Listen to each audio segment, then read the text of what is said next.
So the next step in the key to selling successfully is presentation. So you've asked all the right questions and you're now having the opportunity to go back to your client and you might want to present a solution to that problem that you found out. A couple of things you need to remember. The first thing is be yourself. You have to be yourself. And the second thing is you have to be authentic. But if you've asked the right questions, you've found a problem that you need to solve, you've got that all written down and sitting in your presentation, then it's actually quite easy. Now, there's certain ways to present to clients. You can present what I call face-to-face, which is my favourite. The second one is you can present in an elevator pitches to people. You can present one-to-many. So there's lots of ways to do different presentations. And there's a great story that I had with NRS Media is that we put an elevator script together and we got our staff to go up and our senior leadership team to go up and down some elevators and present it to us. And when we finished and we came back into the room, we found out that most of them were completely different than what we'd given them. And so we realised that sometimes as we grow, you have to be really clear on what you're presenting. So systems and presentation systems and sales systems are really important as your business starts to grow. And I think that's what we realised when we were presenting our product to our clients.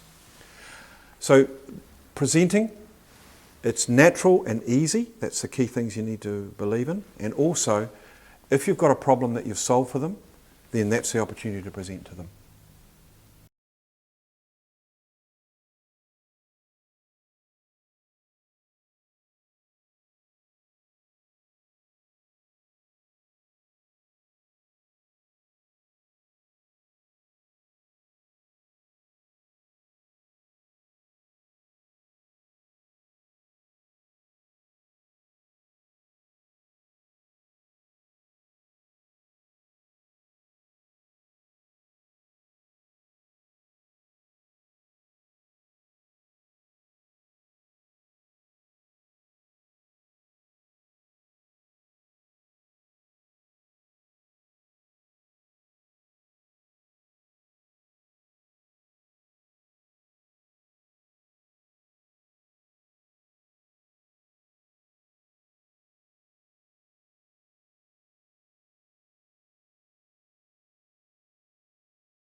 And the final one is what I call pain and pleasure.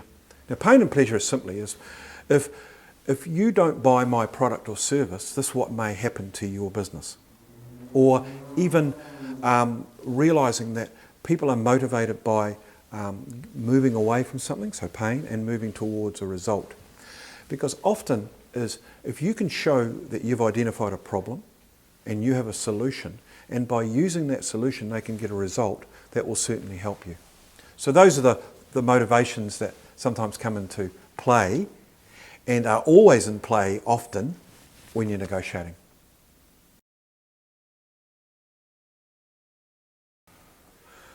So the final step in the keys to successfully selling is what I call continuation. In other words, another name for customer service. So it's really important to stay in touch with your customers after the sale. So there's a great saying from Tony Shea, who runs Zappos, which is one of the biggest online shoe stores. He believes that customer service isn't a department, it's the entire company.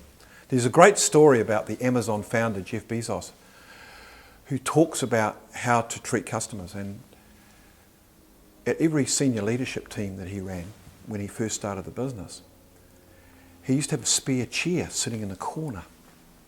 And the senior leaders would come in and they'd talk about, all the things that were important. And after several meetings, one of the senior executives asked Jeff, he said, look, every time we come into this meeting, there's this chair there. What is with the spare chair? And Jeff said, I'm really glad you asked me that, because that represents the customer. In every meeting that we run, in every meeting that we do, we've always got to have the spare chair there in our mind. We've always got to have the customer in our mind, because we're a customer business. And that's the importance of customer service. You have to put the customer first in most cases, because that's the key to you being successful in customer service. There's a myth around providing customer service is expensive. Well, I believe it's a lot more expensive to acquire a customer than to look after one you've already got. And I think a lot of businesses fall into this habit of punishing their customers because they're afraid of the 2% that complain. The reality is there's 98% that love them. And I think that that's a real trap that people fall into. And you've also got to remember that people genuinely remember good service long after the price is paid. And so if you have a customer mindset around service, it's really, really critical. And I always encourage my salespeople and the companies that I work with that do things a little differently. Just be a little different in your customer service. And there's stories that I could spend hours on telling you about great customer services that I've been exposed to. There's one particular story that I was involved in putting on a presentation inside a big venue, a big hotel. And my business partner rang the reception and said, look, is there any opportunity for someone to send up some nugget? Because I'm just after breakfast and I want to clean my new shoes and get all ready. And the person at reception said, no problems, yes, we'll get that organised for you. So my business partner went off to breakfast. He came back an hour later and all his shoes had been cleaned by someone inside the hotel. Now that's customer service. That's being just a little bit different. That's having a customer service mindset. So just some tips that I give clients often is, want to build relationships with their clients? Send them thank you notes. Handwritten thank you notes to their home address, thanking them for their business. 2 a week. That's all you have to do. Get your people to do 2 a week. So if they're dealing with customers, just get them to do 2 a week. That's all you need to do. Do surveys. Go back and ask your clients, why are you buying off me? And reward them for that. Give them vouchers and give them free stuff from your business. The third thing is, make sure that you are always available to them if they want you. There's one particular company that I work with, a media company, they had a 24-hour on-call number, 0800 1800 number, that you could call that media company anytime you like if you had a problem. They probably had 3 or 4 calls a month, but it was perception. And that's what really good customer service is about, is creating the right perception about you versus your competition. So customer service is certainly a key to successful selling.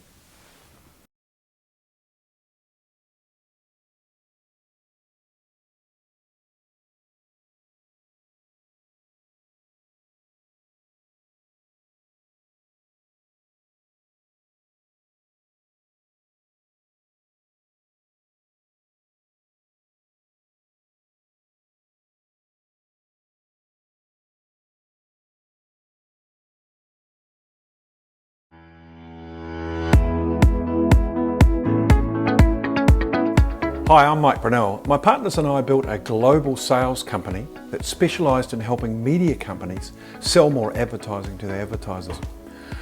We started off with small beginnings with a rented desk in one of my business owners' premises, and we built a company right across the globe with pretty close to 200 staff.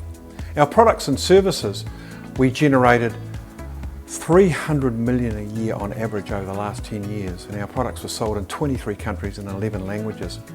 And we had great staff and great people that took our vision to the world, and we ended up having offices in Sydney, London, Atlanta, Toronto and Cape Town, and even Bogota in South America. We ended up selling the company in 2014, and over the last year or so I've just been sharing my experiences with customers and people that want to learn more about sales, because I think we all have challenges around selling, and we all have challenges around business.